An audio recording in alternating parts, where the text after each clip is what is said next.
Ahojte, vítajte pri ďalšom videotutoriáli k cvičným príkladom z predmetu separačné procesy, ktorý zabezpečuje Ústav chemického a environmentálneho inžinierstva na Slovenskej technickej univerzite. Znenia všetkých príkladov, ktoré budú v rámci týchto videotutoriálov riešené, nájdete na tomto linku, ktorý bude aj v popise videa, aby ste si zadania mohli jednoduchým kliknutím priamo stiahnuť. V dnešnom videotutoriáli si zopakujeme hlavné výpočty spojené s absorpciou bez recirkulácie a pridáme si dve novinky. Výpočet stupňa pohltenia a určenia počtu teoretických kontaktov. Využijeme poznatky z predošlých dvoch tutoriálov, preto vám odporúčam pustiť si najskôr tie. Bez ďalšieho zdržovania poďme riešiť cvičný príklad číslo 15. Do protiprúdovej absorpčnej kolóny sa privádza znečistený vzduch obsahujúci 1,2 mólového percenta oxidu dusného. Ako absorpčné činidlo sa používa zriedený roztok solí, uvažujte so zmesnou mólovou hmotnosťou činidla 150 kg na kilomol, neobsahujúci na vstupe žiaden oxid dusný. Kolóna pracuje pri teplote 35 stupňov Celzia a tlaku 115 kPa, pričom sa do kolóny privádza 400 m3 za hodinu plynu a 3 tony za hodinu kvapaliny. Vo vystupujúcej plynnej fáze sa nachádza 10% z pôvodného množstva oxidu dusného. Rovnováha je vyjadrená Henryho zákonom v tvare PI sa rovná 69 krát XI, kde PI je parciálny tlak oxidu dusného v kilopaskaloch a XI mólový zlomok oxidu dusného v kvapaline. Vypočítajte. Za A. Relatívny mólový zlomok oxidu dusného v odchádzajúcej kvapalnej a plynnej fáze. Za B. Použitý násobok minimálnej spotreby absorpčného činidla. Za C. Stupeň pohltenia oxidu dusného. A za D. Počet teoretických kontaktov. Ako vždy, na úspešné vyriešenie príkladu si treba pozorne prečítať zadanie. Procesná schéma absorpčnej kolóny bez recirkulácie je nám už pomerne dosť známa.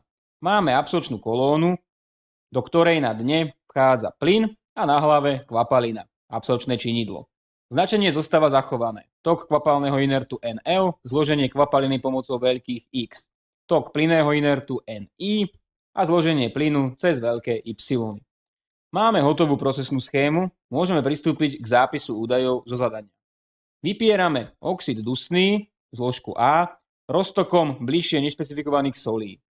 Plynným inertom, v ktorom sa oxid dusný nachádza, je vzduch, ktorý na vstupe obsahuje 1,2 mólového percenta oxidu dusného, čiže Y1 bude rovné 0,012. O roztoku solí vieme ich mólovú hmotnosť. ml rovné 150 kg na kilomol.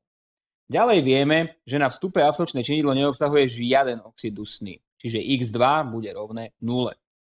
Teplota, pri ktorej kolóna pracuje, je 35 stupňov Celzia a tlak 115 kPa. Do kolóny sa privádza 400 m3 za hodinu plynu, čo je naše VG1, a 3 tony hodinovo kvapaliny, čo si môžeme zapísať ako ml2 rovné 3000 kg za hodinu. Keďže na vstupe neobsahuje absorbent alebo absorpčné činidlo žiaden oxid dusný, ml2 je zároveň rovné ml, hmotnostnému toku celého kvapalného inertu. Vo vystupujúcom plyne sa nachádza 10% z pôvodného množstva oxidu dusného. Túto informáciu sme už raz spracúvali, a to vo videotutoriáli k cvičnému príkladu 13. Ak mi ostane 10% oxidu dusného, pre relatívny zlomok oxidu dusného na výstupe to znamená, že takisto nadobudne 10% hodnoty relatívneho zlomku na vstupe. To je z Y2 sa rovná 0,1 krát Y1. Poslednou informáciou je údaj o rovnováhe, ktorý je vyjadrený cez Henryho zákon. Rovnicou v tvare parciálny tlak oxidu dusného PI sa rovná 69 krát mólový zlomok oxidu dusného v roztoku soli XI.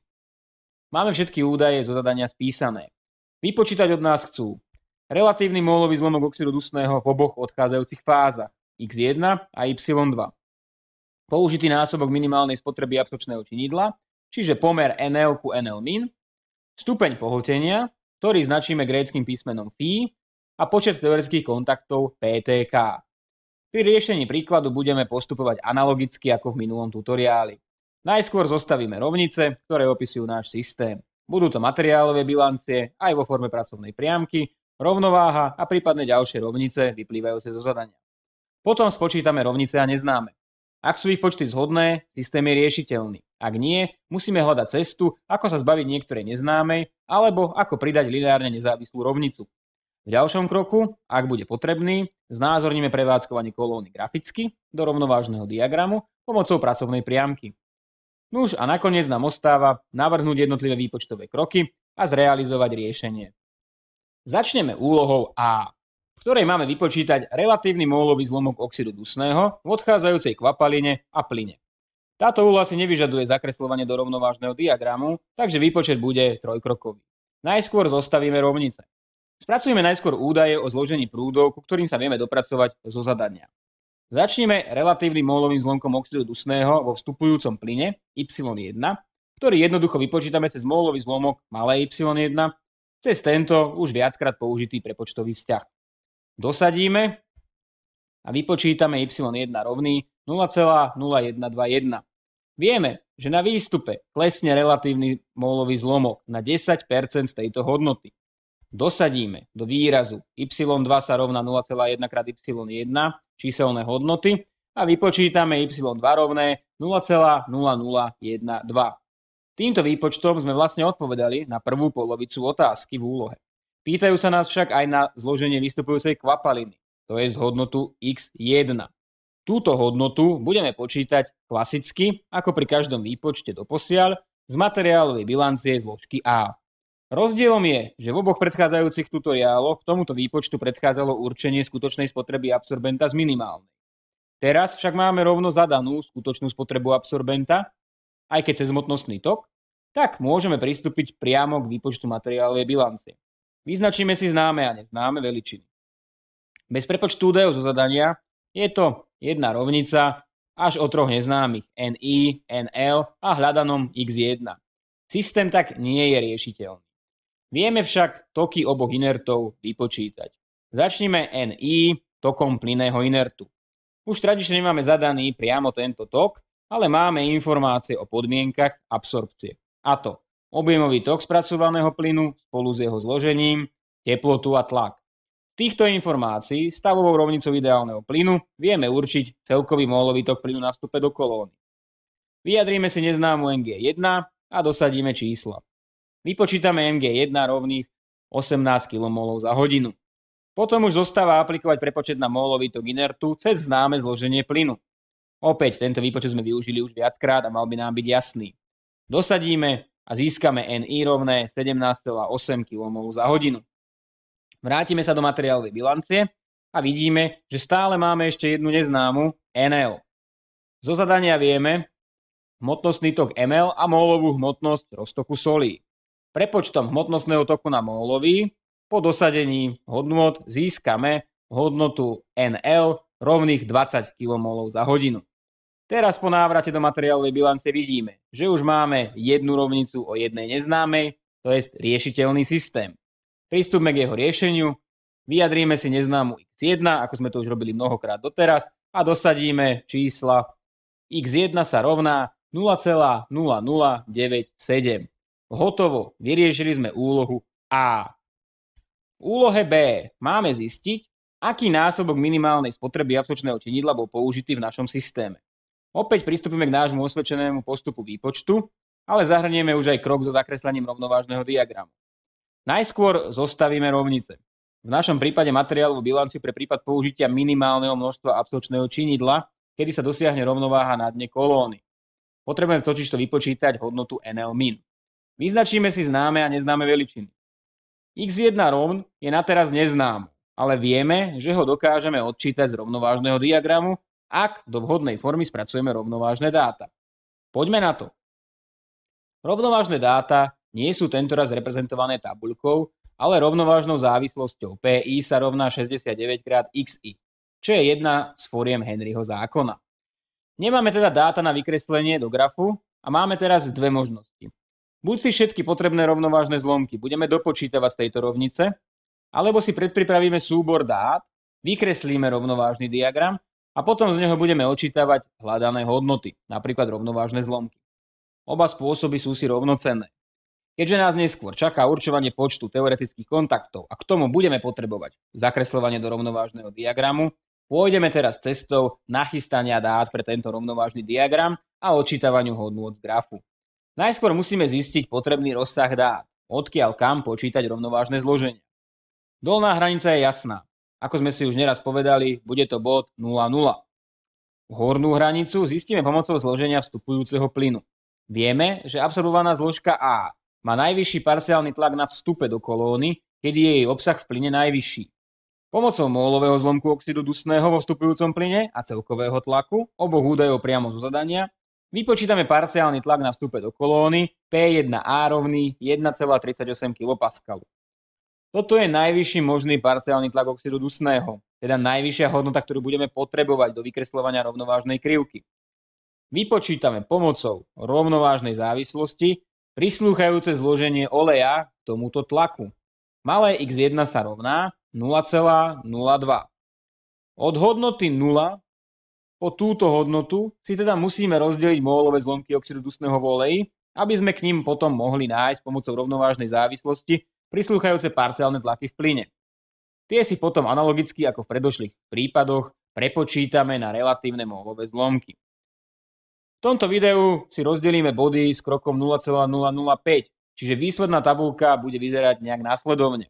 Máme 5 bodov pre XA od 0 po 0,02 a k ním vypočítané rovnovážne parciálne tlaky zložky A v plyne. Oba stĺpce prepočítame pomocou známych prepočtových vzťahov. Pravý stĺpec cez výraz PA lomeno P minus PA a ľavý stĺpec malé XA lomeno 1 minus malé XA. Po prepočte získame závislosť veľkého YA od veľkého XA, ktorú vieme vykresliť do rovnovážneho diagramu. Vidíme, že rovnovážna závislosť má skoro lineárny tvar. V skutočnosti tam istá nelinearita je. Kto chce, môže si doma vyskúšať, prepočítať závislosť PI sa rovná 69 krát XI na závislosť veľké Y sa rovná akémusi výrazu obsahujúcemu veľké X a získa predstavu o nelineárnosti tejto krivky. Teraz nájdeme zloženie plynu na dne kolóny Y1 a k tomu odpovedajúce zloženie X1 rovno 0,0204. De facto sa dal tento bod určiť aj priamo výpočtom z rovnice rovnováhy. Dokonca pre náš prípad je to presne posledný tabelovaný bod, lebo sme pracovali s relatívne peknými číslami. So známou hodnotou X1 rovn je materiálová bilancia zložky A pre prípad minimálnej spotreby absorpčného činidla riešiteľným systémom jednej rovnice o jednej neznámej, ktorý môžeme hravo vyriešiť. Vyjadríme neznámu NL-min a dosadíme číselné hodnoty za jednotlivé veličiny. Vypočítaná hodnota NL-min je 9,5 kmol hodinou. Použitý násobok zistíme jednoduchým podelením NL a NL-min, čím získame hodnotu 2,1. Použil sa teda 2,1 násobok minimálnej spotreby absorbenta. Hotovo, vyriešili sme úlohu B. V úlohe C máme vypočítať novú veličinu, s ktorou sme sa doposiaľ v týchto videotutoriáloch nestretli, a to stupeň pohltenia. Ten hovorí o tom, do akej miery sme sa priblížili maximálnemu možnému naabsorbovanému množstvu. Vzorec na výpočet vyzerá následovne. Nájdete ho aj v papieri so vzorcami. Ak si domyslíme vynásobenie čitateľa aj menovateľa mólovým tokom plynného inertu Ni, tak v čitateli máme reálne naabsorbované množstvo oxidu dusného ako rozdiel veľkých Y1 a Y2 a v menovateli teoreticky možné naabsorbované množstvo ako rozdiel veľkých Y1 a Y2 rovn. Zo značenia je vám možno už jasné, ako zistíme teoreticky možné naabsorbované množstvo. Y2 rovn zodpovedá takému zloženiu plynu, ktoré by bolo rovnovážne ku kvapalnému činidlu vstupujúcemu do kolóny, či by sme dosiahli, podobne ako pri určení maximálneho recirkulačného pomeru, rovnováhu už na hlave kolóny.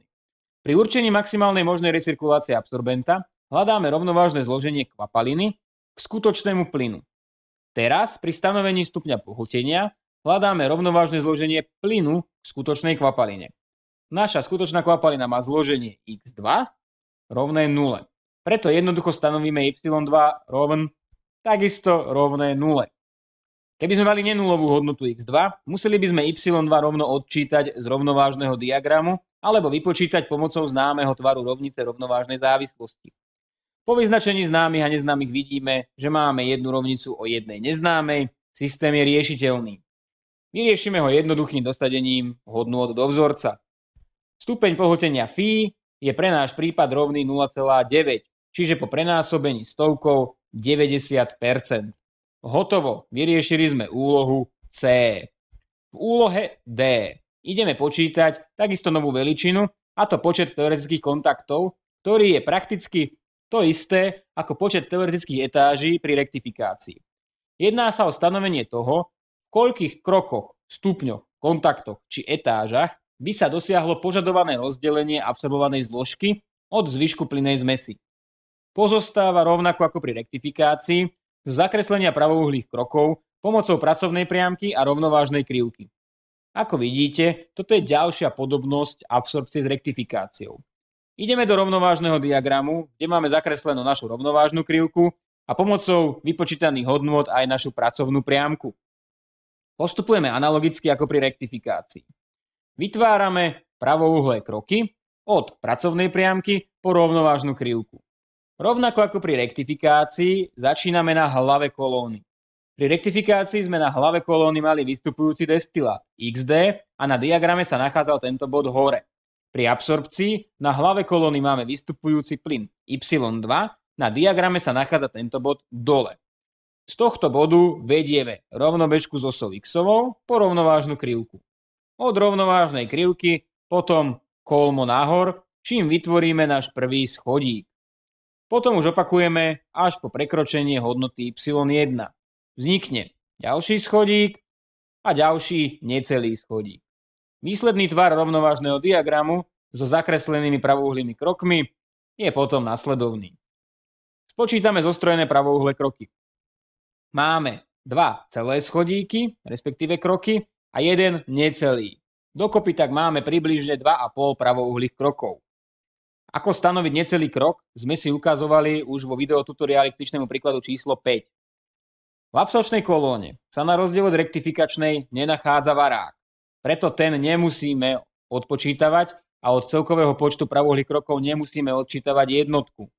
Výsledný počet teoretických kontaktov je teda 2,5. Hotovo, vyriešili sme úlohu D. Na záver opäť rekapitulácia k príkladu. Ukázali sme si tak trochu opačný postup výpočtu absorpcie, kde sme poznali reálnu spotrebu absorbenta a počítali sme spätne, aký násobok minimálnej spotreby bol použitý. Prvýkrát sme mali pred sebou miesto tabuľky s rovnovážnymi dátami rovnovážnu závislosť, a to vo forme Henryho zákona. Tu sme sami spracovali do tabuľkovej formy a zostrojili rovnovážny diagram. Vypočítali sme aj novú veličinu, stupeň pohltenia, ktorý hovoril o percente dosiahnutia maximálnej možnej absorpcie. Na záver sme si pomocou zostrojeného rovnovážneho diagramu a známej polohy pracovnej priamky určili počet teoretických kontaktov. Postup zdieľa veľmi veľa podobností so stanovením počtu teoretických etáží pre rektifikačnú kolónu, s tým rozdielom, že sme nemuseli odčítavať zo zostrojených pravouhlých krokov varák. To je všetko na dnes, majte sa pekne.